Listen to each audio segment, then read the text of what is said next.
All right, everyone, part 2. I'm on number 15, but I'm gonna do the second part, right? So the second part is 3 over 4y minus 3 over 2 equals 5 over 2. So again, the process never changes. I'm still gonna go ahead and add 3 over 2 on both sides. Now this one's gonna be a little easier because my denominators are already the same.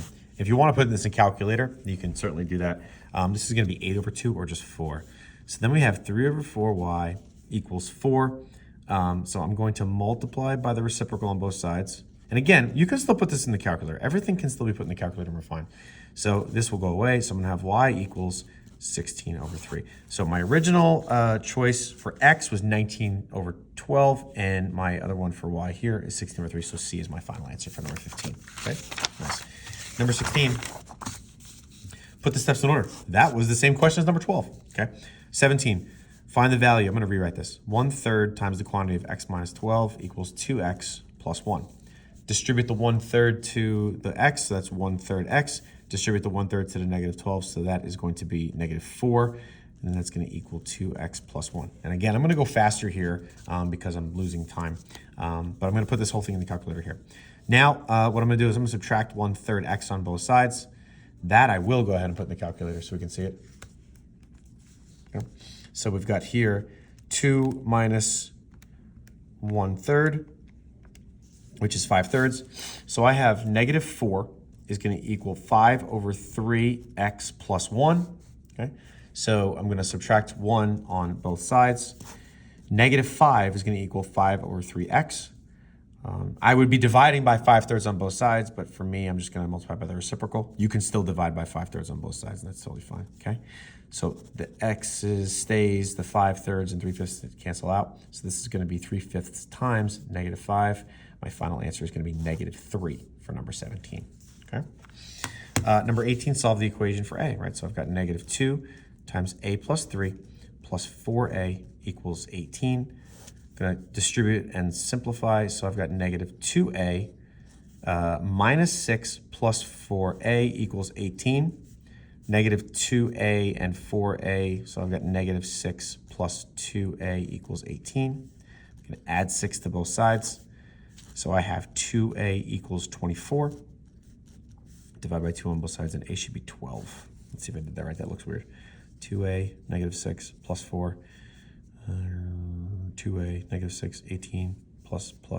Looks good to me. So a is 12, right? A is going to be 12. Okay, solve the equation. Guess what? We got another equation, right? So I have negative 2 times 8x minus 1 equals 5. 1 minus 3x, okay? So I've got negative 16x plus 2 equals 5 minus 15x. I'm going to add 16x to both sides. 2 equals 5 plus x, or just plus 1x, minus 5 on both sides, and then I'm going to have a negative 3 equals x, which is going to be choice B. Okay? Number 20.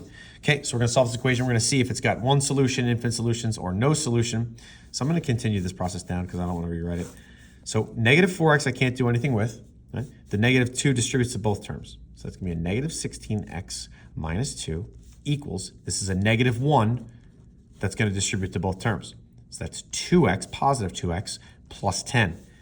Dropping down the next line, I got to combine these two terms. So it's going to be a negative 20x minus 2 equals 2x plus 10. I'm going to add 20x on both sides. Negative 2 equals 22x plus 10. Minus 10 on both sides. Negative 12 equals 22x. Divide by 22 on both sides. Now I'm going to simplify that fraction. They both have a 2 in common. So that's going to be negative 6 over 11 equals x. And yeah, that's a fraction, but that's fine. This is one solution. Right? It's one solution. Because I have an x equaling a number. It's one solution. Number 21, solve the equation. The decimal doesn't change anything. I'm still going to solve the equation like I normally would, right? So negative 0.5 times 2x is going to be a negative x. Negative 0.5 times negative 6 is going to be a positive 3. Plus 9 equals negative 8. Combine like terms. The negative x stays. 3 plus 9 is 12, and that equals negative 8. I'm going to subtract 12 on both sides, and I had done something wrong because I have negative x equals negative 20. And oh, I didn't do anything wrong yet because I got a negative 1 here. See? Dividing by negative 1 on both sides gives me x equals 20, which is choice C. Okay? So I had a negative 1x. I had to get rid of the negative sign on both sides because I didn't get x by itself. X has to be by itself, so I have to divide by negative 1 on both sides. Okay? What's the solution to the equation below? Guess what? I'm going to go ahead and rewrite this because it's a lot. Okay. Negative 1/3 times 6y is going to be negative 2y. And then negative 1/3 times 6 is just going to be minus 2 plus 21 equals 3y. Okay, I'm going to go ahead and combine like terms, and then I'll start moving stuff. Negative 2y, negative 2 plus 21 is 19. That's going to equal 3y. I'm going to add 2y to both sides. I'm going to have 19 equals 5y. Last step is division. So we're going to divide by 5 on both sides. Y is going to be 19 over 5, which is choice A. Okay, so just be really careful with your calculations. Last page, almost done. Simplify the expression above. Okay, so I've got a negative 6q and a positive 4q. Negative 6 plus 4 is negative 2q. And then I've got a positive 7 and a negative 2, which is a positive 5. Right? So now be careful because it doesn't explicitly say that. Right? So I know that the 5 has to be positive and the 2 is going to be negative. So which one of these choices has a positive 5 and a negative 2? And A is the only choice that has that. Right? So we can switch around the order of the signs as long as it still makes sense. 24, we have 6 times negative 3w plus 1/3. So that's negative 18w plus 2, right? Because the 6 times the 1/3 is going to simplify to 2. Your calculator will show that. That's my final answer, okay? Negative 18w plus 2. Last problem, which expressions are equivalent to the expression below? Really, really, really difficult problem, right? So I never like to put a distributive property problem on the other side. This 5/8 has got to distribute to both of these terms. You will not see anything like this on your test. However, let's go ahead and finish it. So I'm kind of like just distributing the other way. So that's going to be 5/8 x minus 5/8 y. And I apologize to have this on here. Minus 1 over 4x plus y. Now we'll combine like terms. I got a 5/8 x and a negative 1/4 x. So let's go ahead and use my calculator to get that done. So I've got a 5/8 minus a 1/4, and that's going to be 3/8 x. Okay, and then I've got a negative 5/8 and a positive y. So let's go ahead and get that done. So I'm going to have a negative 5/8